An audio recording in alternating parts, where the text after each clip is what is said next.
Ciao a tutti.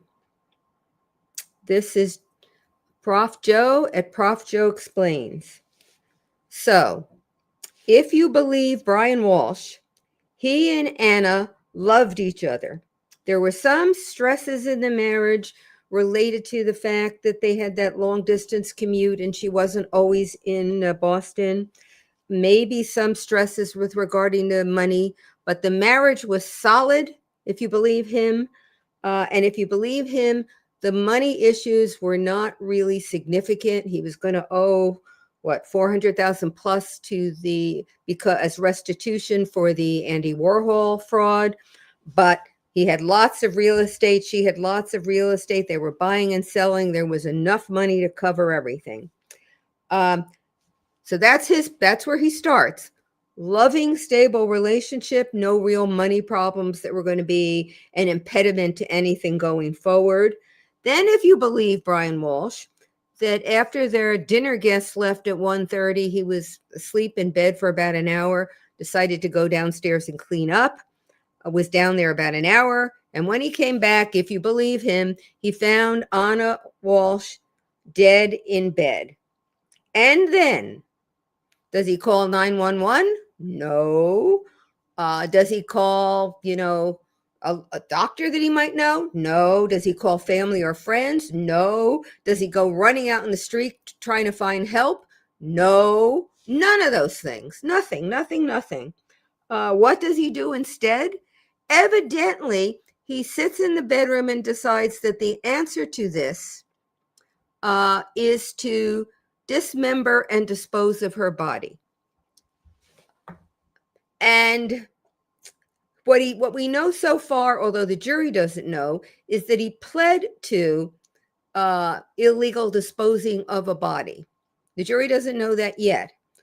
What his lawyer's opening statement ended with was that he found her body in the bed and he was distraught and he thought he might be considered a suspect. Now, if it's a loving relationship, if there are no money problems, if there's no discernible motive out there to kill your wife, and if you find her in a bed and it looks like she's died of natural causes, why would you think that the police were going to think it was murder, or in fact that it was murder, and then you're a suspect? The two do not jibe. And then this wife that he loved, the mother of his 3 children, he proceeds between, I think it's got to be between, I would say 1:30, because I don't believe he went downstairs and cleaned up, and maybe 4:40, 4:45, when he starts doing those really terrible Google searches for information about how to dismember a body and, what's the best solvent to help with smell, and what are the 10 best ways to hide a body, and on and on and on and on. They started about 4:45. So on that time frame, he kills her, and then evidently because of those Google searches and the Yahoo searches, he doesn't dismember her then or do anything then. Maybe he leaves her in the bedroom and closes the door and, tells the kids to stay out of the bedroom. Maybe he carries her to the basement, but he leaves her, at least for a period of time while he's doing his research. And boy, does he do research on what to do next. And he does the research. I mean, the mess that the Google searches go, well into, I think, the evening. I had some of the times listed here and I didn't mark them down again, but yeah, does the dishwasher clean blood? That's at 1:52 in the afternoon of New Year's Day. And he's still, how to remove a SIM card from a phone, that's 2 a.m. on January 2nd. So he's doing all this research. Can you get blood off concrete? That's at 12:55 p.m. So he's doing the research in the afternoon. It's not clear when he actually does dismember her and then put everything in the trash bags. I don't think he does any of the trash bag, sort of deposits until maybe the 4th. I should have written that down and I didn't. I'm sorry. But at the same time, this is the wife he loves, according to him, and he's doing this, although this has not come into evidence on his side yet. And the 3 boys are evidently in the house the whole time. It's an extraordinary story, but that's sort of the background of what we heard today, or heard combined with the opening statement on Monday. And then what we got today, for those of you who listened, is we got the rest of the interview, one of the interviews that was done by law enforcement with Brian Walshe. And for those of you who stuck it through yesterday, I will say again, I thought it was interminable. There were things that those interviews showed, in addition to the fact that he was clearly lying. But I mean, it went forever. And so we finished up those interviews maybe in the first hour this morning. And then we got Trooper Garino, who's a forensic expert, and he's apparently assigned to the prosecutor's office. And he went out and collected, there were a number of MacBooks and phones and other, I think it was MacBooks, it might have been an iPad and phones. And then he did extractions of them, a couple with Brian Walsh's consent, and then he went back and did another extraction, at least on one of the devices, with a search warrant. And from those, he obtained all those Google searches and the Yahoo searches and got that information. So he testified about all that. Part of that was, again, extraordinarily wearing to listen to, because we learned how Google operates and how Yahoo operates and what a search engine is, and on and on and on. But ultimately, we got to the meat of this, then the part that the jury, I'm sure, locked onto, and that is all those searches and what he was asking for on the searches. So that, to me, was most of what happened today. I said on the stream today that I really am perplexed by both the prosecution and the defense, in that they're spending so much time showing that he lied in those interviews from January 4th to January 7th. He did lie, and it is something the jury should know, because the jury should get a picture of what he's like. But he has now admitted, he's pled to removing the body. It's impossible for me to believe that he's going to say he found the body and removed the body, but everything else somebody else did. That's impossible. We know he went shopping and spent $450 at that Home Depot getting the hatchet and the whatever the axe, or whatever the other implement was, and all the cleaning supplies and everything else, after he first found out from his Google and Yahoo searches what he should buy.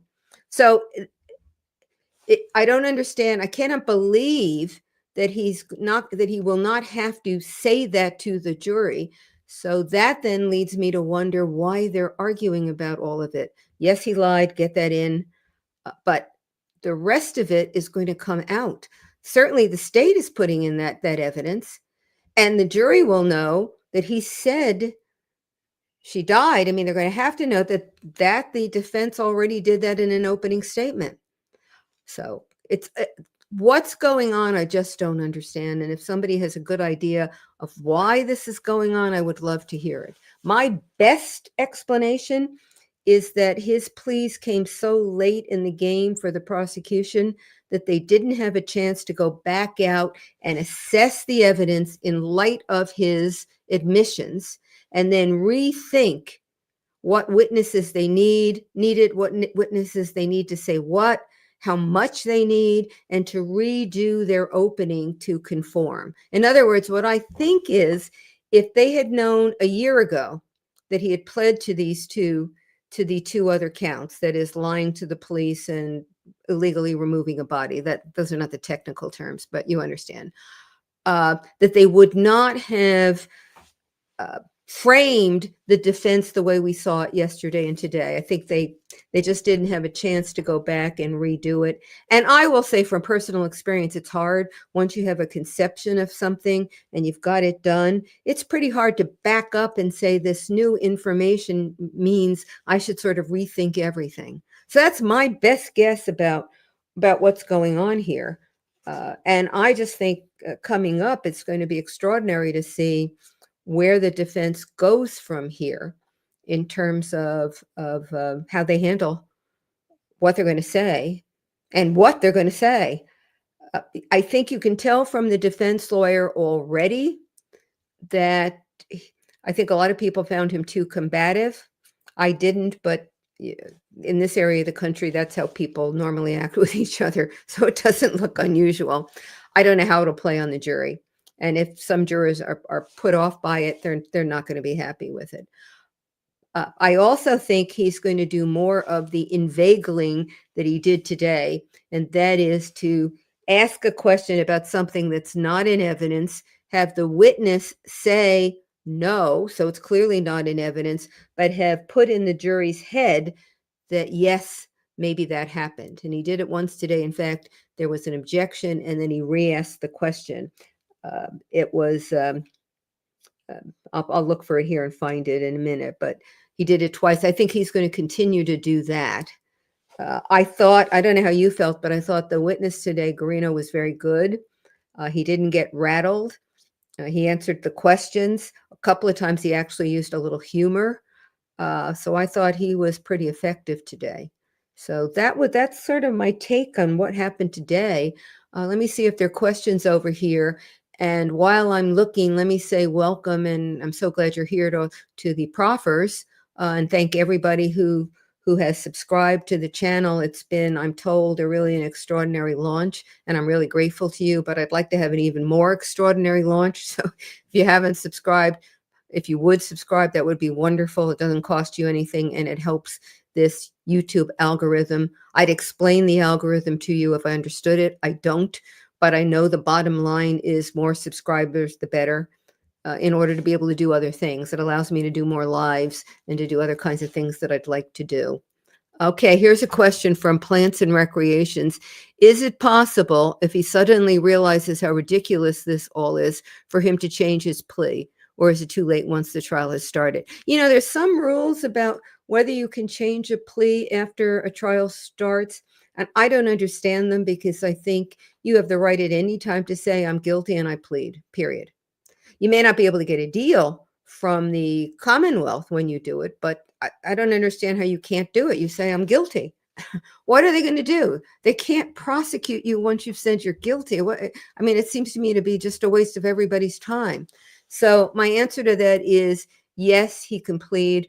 But if he didn't realize how ridiculous this all is last week or last month or last year, I don't think he's going to see how ridiculous it is today or tomorrow. I mean, he's in it, he's invested, and I assume he's just going to go forward with it.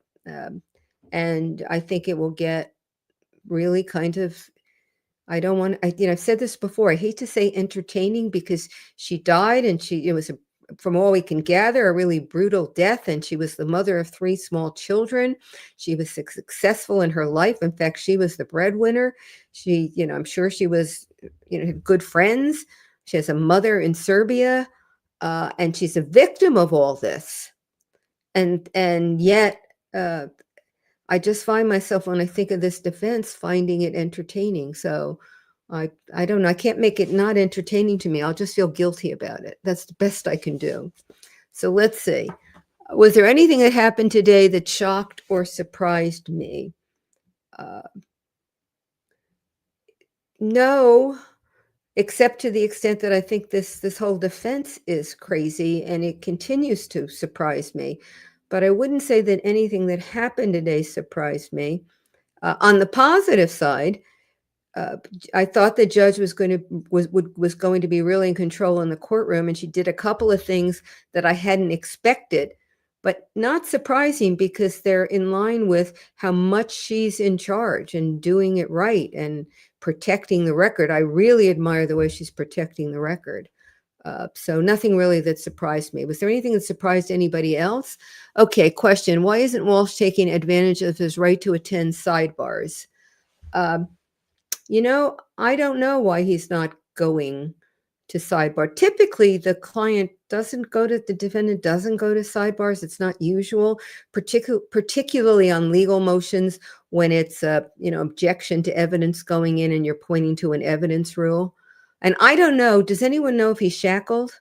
Because I haven't paid attention when he walks in, whether he's got shackles on or whether they've taken them off him for purposes of the trial. If he's got shackles on, that would be a pretty good reason why he's not walking up. Okay, the jury, this is from, I lost the name. Can we move back on that or is it lost? Yeah, we lost it. I'm sorry. Okay, here's another one. Would it not have been, and this is from, don't let it go. I lost her name. I'm so sorry. They just go too fast for me. Can you put those questions up again? If you wrote a question and you saw it go by, just put it up again and I'll get to it. Okay, here's one from Denise Fay 10. The jury needed to see all the BS coming out of his narcissistic person. That's why 2 days of tape recording, right? Maybe that's the prosecution strategy. I don't know. My view is you didn't need 2 days to glom onto that. And it kind of buried the thing that you really wanted the jury to focus on, which is the evidence, all the Google searches and the evidence of him, where they said where they found her boots, the Hunter boots, and the COVID card, and there was something else, a jacket there, I think. You bury it when you're doing this other stuff. So you may be right, Denise Fay 10. Is it 10? Yeah, that's what the prosecution theory was. I guess I'll just have to say I don't buy into the theory. Okay. Other questions?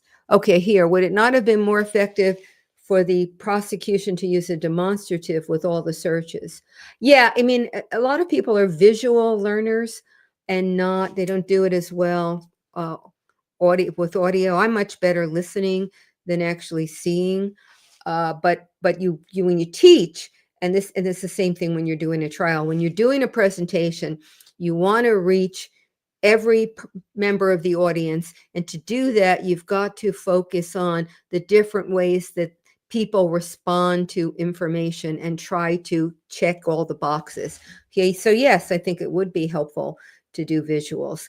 But we talked a little today, I think it was Joel Waldman who pointed out that some prosecutors' offices may not have big budgets, and to do some of the other things, for example, to take that long law enforcement interview and cut it down and figure out what you want takes a lot of person hours, and then to have the technical support to be able to do that some prosecutors' offices may not be sufficiently well funded to do a lot of that, and that may explain some of what occurred at trial, and that seems to me to be certainly plausible. It's too bad if that's the case, but that certainly is a plausible reason. So plants and recreation, are they just avoiding the possibility of the defense coming back and accusing them of leaving out evidence if they don't play them all? Maybe more time saving later. Well, that can happen. But if you watch the Adelson trial, I believe it was, don't remember now whether it was Donna or Charlie. Maybe as I talk, I'll remember which trial. There was an objection that you're only hearing part of this evidence. They didn't let you hear all these wiretaps. And Georgia Kappelman in closing got up and said, they said that I'm hiding evidence from you. I'm not hiding evidence from you.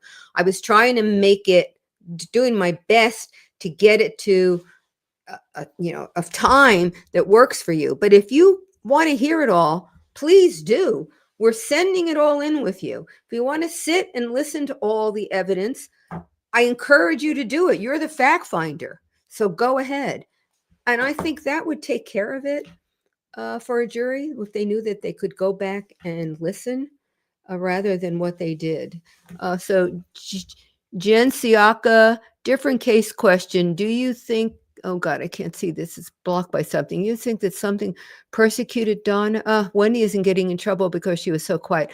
I lost that. There was something that was blocking it. I'm really sorry. Maybe if I went on my phone which isn't blocking some of this. I'd be able to see these better. I'm going to try it, but then I'm not going to have eye contact. I do not know what I'm being told not to use. I'm being told not to use the P word, use the word corn, and you will understand. YouTube will shadow ban folks without our knowing. I believe it just happened, and we're going to try to undo it. I don't think I said, well, I don't know what P word we're talking about, but I certainly didn't. Well, I'll ask somebody later. I did look at those YouTube rules, by the way, and if that's what they're doing, they're not following their rules, because believe me, I read their rules carefully. But in any event, if it's corn for another 4-letter word that starts with P, I'll try to remember to do it, but I don't think I said either of them today. Different case question. Do you think the state would have prosecuted Donna Charlie without those bumps, wiretaps? Maybe this is why Wendy is getting into trouble, isn't getting into trouble, because she was so quiet. I think the state thought they needed the bump and the wiretaps, because if you recall, they thought the case had stagnated with Garcia and Rivera and Bagbanoa. And they said they want to do, what did they call it? Tickle the wire by wiretapping and doing something that would spur Donna and Charlie into acting in a way that would incriminate them, and it worked. So your question, Jen Osiaka, 1816, I think reflects what the prosecutor's view of the evidence was, because they did the bump in order to get the evidence that it seemed that they thought they needed in order to go after Charlie and to go after Donna after Charlie. So I think the answer to that is yes. Okay. Oh, okay. Now they're telling me it wasn't me. It was a comment. Oh, good. Because I mean, I'm thinking I'm losing my mind if I said something and I didn't remember saying it, which can happen, I'm sure, but I'd rather not know it. I'd rather not know. Well, that's not true. I would rather know it. I just lied. Okay. So yeah, but I did a couple of videos that are going to be coming up in the next maybe 2-3 weeks. Another one on Wendy and the evidence against her. And what I did in that one is look at the admissible evidence rather than what we all know about the case. I looked at what, in fact, the jury would be able to hear about the case. And to some extent, I responded to part of that question. So if you have an interest in that, when that video comes up, I encourage you to take a look. And then post a question if the video doesn't answer it as fully as you want it answered. Okay. Let's see. Are there any questions here coming up? As I promised to do this shorter than what I did last time. Okay, here's something. And this is from Ain't No Hollowback Girl. All right. I actually don't know what a hollowback girl is, so you may want to post and tell me so that my city girl background and experience can be expanded. I'd love to know what that means. Brian Walsh underwent a competency assessment pre-trial, and the judge cleared him. He claimed trauma from shanking in jail. Yeah, that's exactly right. And he was in the hospital for that assessment longer than was expected. And I mean, I don't like to give people like Brian Walsh their due, but I will give it to him here. If I was shanked, I would need some time to recover from it too. Okay, let's see. Let me see. Is there anything? It doesn't seem to me. So you got it all? Oh, he dismembered this is at Montgomery Angel. He dismembered his wife. Holding a rosary seems sacrilegious. I agree with you. Particularly if we don't believe that he was genuine when he was holding the rosary. Okay, Bronwyn 23. Great to see you. You must be exhausted though. I get my best energy the later in the day it goes. So I'm hitting my first wind. Okay, Kim staying tuned. I hope they put an undercover with Donna to get information out of her in jail with Donna. Yeah, putting an undercover agent in jail with a prisoner, there's a lot of law on that. She's been convicted, and if they're doing it, and I assume you mean to get evidence against Wendy, then they could do that. And Donna's so chatty. I mean, I said with regard to Donna's trial that the best evidence against her came out of her own mouth. It was the wiretaps on the bump, and then, I'm fleeing to Vietnam, and then talking to the informers or the people, the jail inmates with her when she was in jail, and then writing out in her own handwriting, here's the script you should use. She was remarkable. She was a defendant that would be a dream for a prosecutor. Okay, just say nay. What were his jobs prior to this event? This is Brian Walsh. I think he ran some sort of company, and I'm not sure whether he did real estate also with Anna or not. He wasn't particularly successful, and that's part of the reason why he did that Andy Warhol, trying to sell counterfeit Andy Warhols. And it seemed to me she was maybe the major breadwinner even before he got caught in that scheme. And certainly for the last year and a half, she was bringing the money in. He wasn't. So that's the best I can do on his jobs. Someone else here may know better than I. Okay, art fraud, yeah. And the person who bought those paintings had no trouble figuring out right away that they were counterfeits. It was very quick that he was able to figure that out. So it wasn't done very well. Brian's father disinherited him and essentially said he doesn't have brain, doesn't have good judgment, and he's a trickster. I'm paraphrasing, but that's essentially what his father said about him. And then Brian attacked the will, thinking that he could get the will overturned, and he lost on that. Brian didn't even try to fake cry. This is from some nobody, R1U, or it looks like R1U. Didn't even try to fake cry. Should have taken lessons from Alex Murdoch. Alex Murdoch, is that who we're talking about here? I'm not sure who the Alex M is. Yeah, fake crying is not easy. I hear from behavioralists, because it's not just the tears. You have to make your eyes squint in a particular way, and it's not easy to do. Okay, this is Ain't No Hollow Back Girl. Oh, good. My handle is a version of No Doubt song by Gwen. Changed out holla to No Hollow Back is Not Spineless after being bullied on another channel for a year. Thank you so much. I appreciate the explanation. I asked for an explanation, and I'm grateful that you gave it to me. Okay. Anything else? Okay, the paint was new paint, not old paint, that a Warhol would require the guy he scammed realize right away. Yeah, and I think it wasn't just the paint. There was some authentication that was missing. But yeah, it's extraordinary. I thought today, I noted to myself, I may have said it out loud, that he was one heck of a researcher. He had that problem, and I don't know that going on YouTube and doing those searches on Yahoo would be the best way to research. But he certainly went at the research till he could figure out how to do what he did. Although I was amused at his DNA question, how long does DNA last? He probably hasn't read a news story in a long time, because, they're doing DNA identifications, Richard III, and whether his DNA matched the earlier, what would it be? He's the Yorks. And how they're identifying, long buried bodies and all of this. So that probably doesn't interest him, because it was a question that I think a lot of people would have known the answer to. Okay.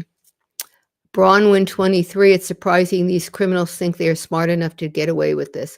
And that's Charlie and Donna. Yeah, and they devise elaborate schemes. The simpler the better. The more elaborate, there are more places where things can go wrong. Not only is it harder to remember, but there are more places where things can just not work. Was Brian's mother aware of the murder pre-investigation? We don't know that. She certainly hasn't said that. He has never said that. There's certainly some reason to think that it's possible. He was very close to her.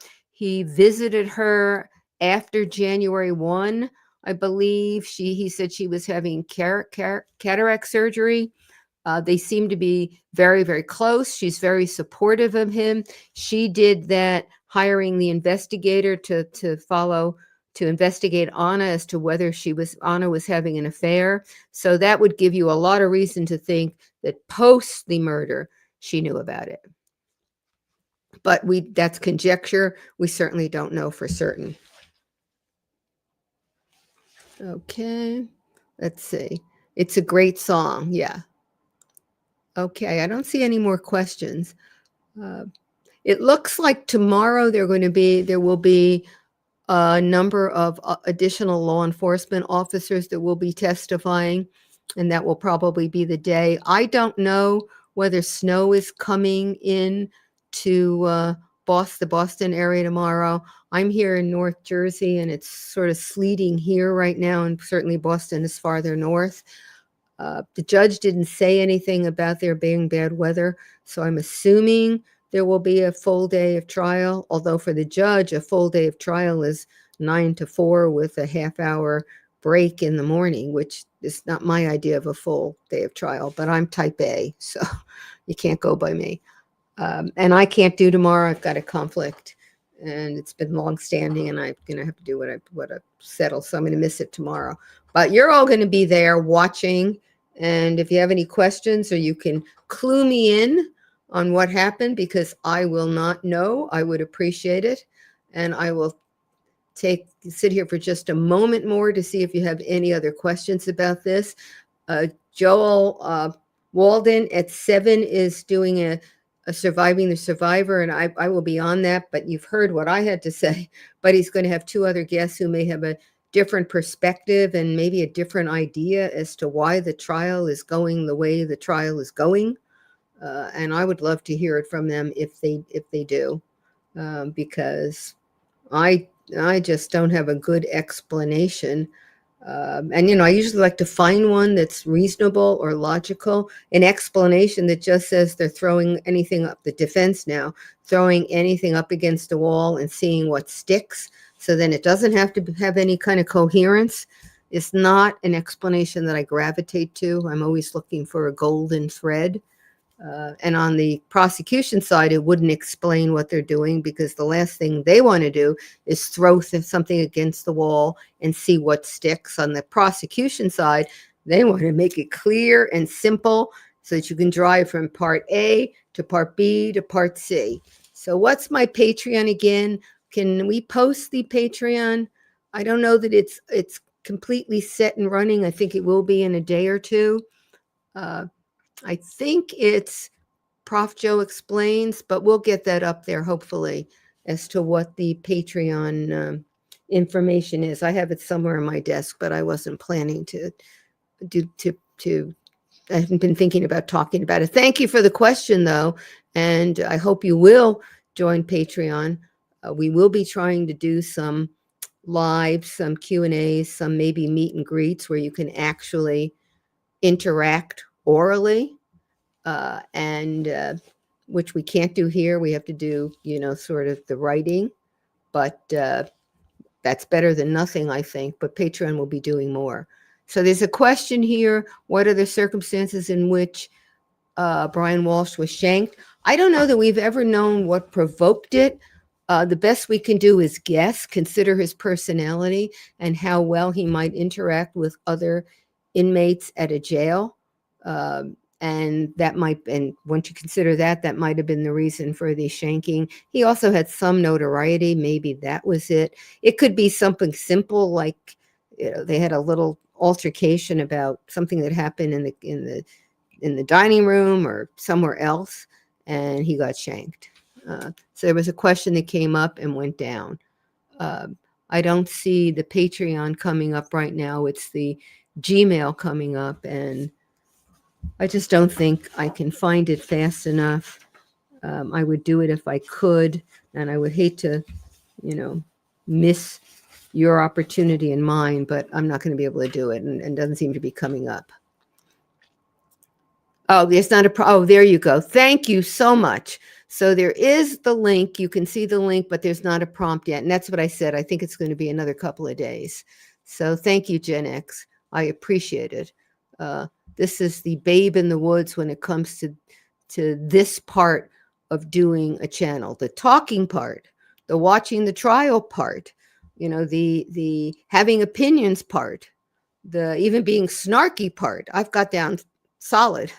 But some of the technical things and how these different platforms work, I'm learning as we go.